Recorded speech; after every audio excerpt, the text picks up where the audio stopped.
This is the second video of my horror games for Android and iOS review. If part 1 hooked you, part 2 will hook harder. Let's begin.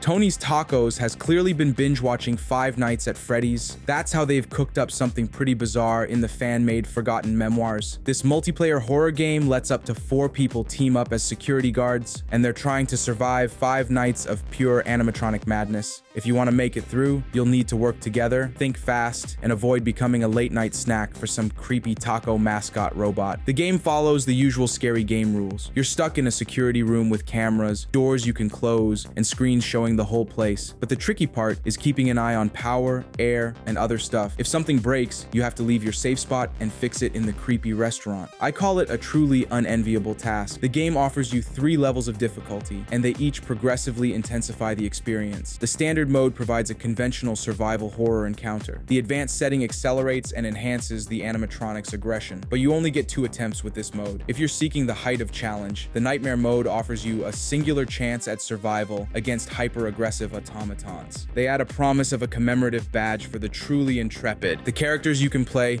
are a real mixed bag. Amber sports a festival-ready outfit, while Jay embodies urban cool. Todd resembles a golfer, and Travis leans heavily into emo aesthetics. It's like they grabbed people from totally different worlds and threw them into this mess together. I thought that the bad guys in this game are pretty cool and well thought out. You'll spot some old friends like Freddy and Bonnie, but watch out, there are new creepy characters lurking around too. Golden Freddy suddenly appears if you stay in one place for too long. An eerie puppet hides behind the office curtains. This way, the threats are varied and ever-present. You might find yourself running out of air or accidentally leaving a team member trapped outside. The game's creepy animatronics keep you on high alert throughout. Interestingly, after facing these unsettling characters, you might find yourself looking at tacos in a completely different light.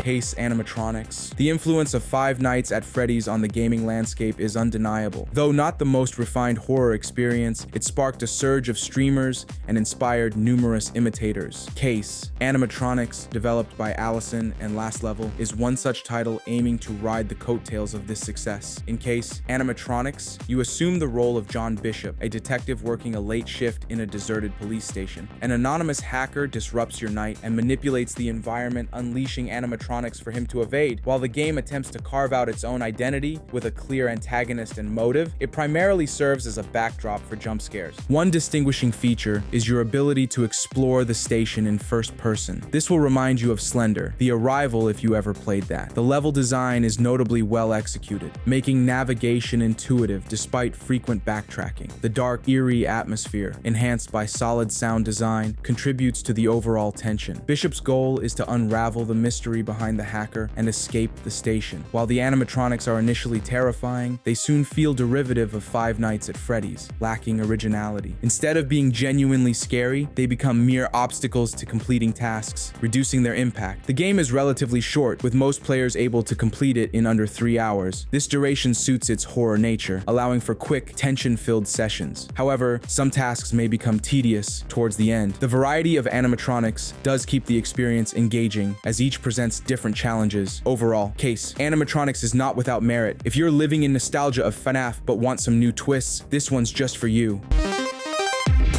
Eyes, The Haunt. If you're a huge fan of survival horror games, especially ones like Amnesia, The Dark Descent, and Slender, where you can't defend yourself against the monsters, it's all about running and hiding or you're dead. I stumbled upon such a game. Eyes, the horror game, 099, a mobile version of the indie PC game. It promised a similar run or die experience, but on an iPhone. At first, I laughed at the idea that a game on a tiny screen could make me scream like a horror movie victim, but I'm man enough to admit that's exactly what happened. I downloaded it, turned off the lights, and cranked up the volume. Within minutes, I jumped out of bed muttering, "Nope, nope, nope," and flipped the lights back on, switching to the much cheerier Sonic Dash instead. Eyes have a simple goal and controls. You're looting an old house for money bags. A virtual joystick moves you, swiping the right side of the screen turns your view, and tapping picks up objects or opens drawers. Easy, right? The hard part is finding the guts to actually explore. Eyes creates an incredible atmosphere, which is crucial for any good horror game. Every room is dark dark and dusty. You hear howling wind, creaking floorboards, ticking clocks,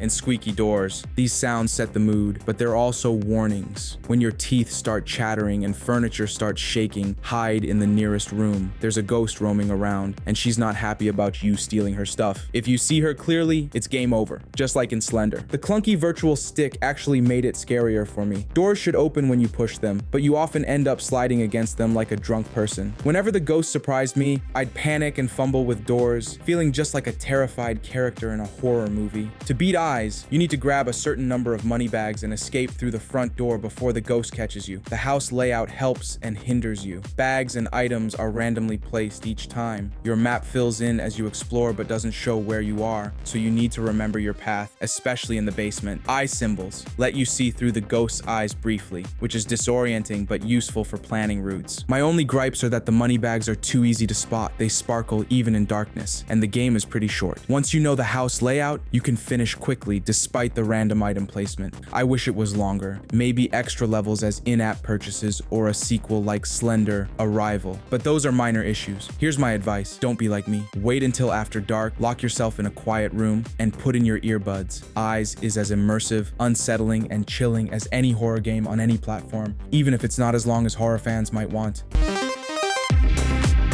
Death Park. Next, let's see what Death Park has going on with it. At first, I was like, this one looks janky, but damn, it turned out to be way more fun than I expected. Upon starting the game, you find yourself in a dimly lit bedroom. Your first task is to hide from a mysterious figure lurking just beyond your door. This sense of vulnerability sets the tone. The oversized shoes of the figure evoke an unsettling humor. This will remind you of classic horror tropes. The game quickly immerses you in a creepy atmosphere, accentuated by fog and an eerie sound design that keeps you on edge. One moment you're in the bedroom, the other, you're in this abandoned theme park. The whole place feels like it's alive and wants to eat you. It's freaky as hell, but I couldn't stop playing. The gameplay is basically solving puzzles while this psycho clown hunts you down. There are these jack-in-the-boxes to collect for secret endings and different difficulties that change up the gameplay. The AI for the clown is nuts. You never know when it's gonna pop up and scare the crap out of you. When it catches you, it lets out this ridiculous scream that's so bad, it's hilarious. I jumped out of my seat a few times, not gonna lie. What's cool is that it's not just jump scares.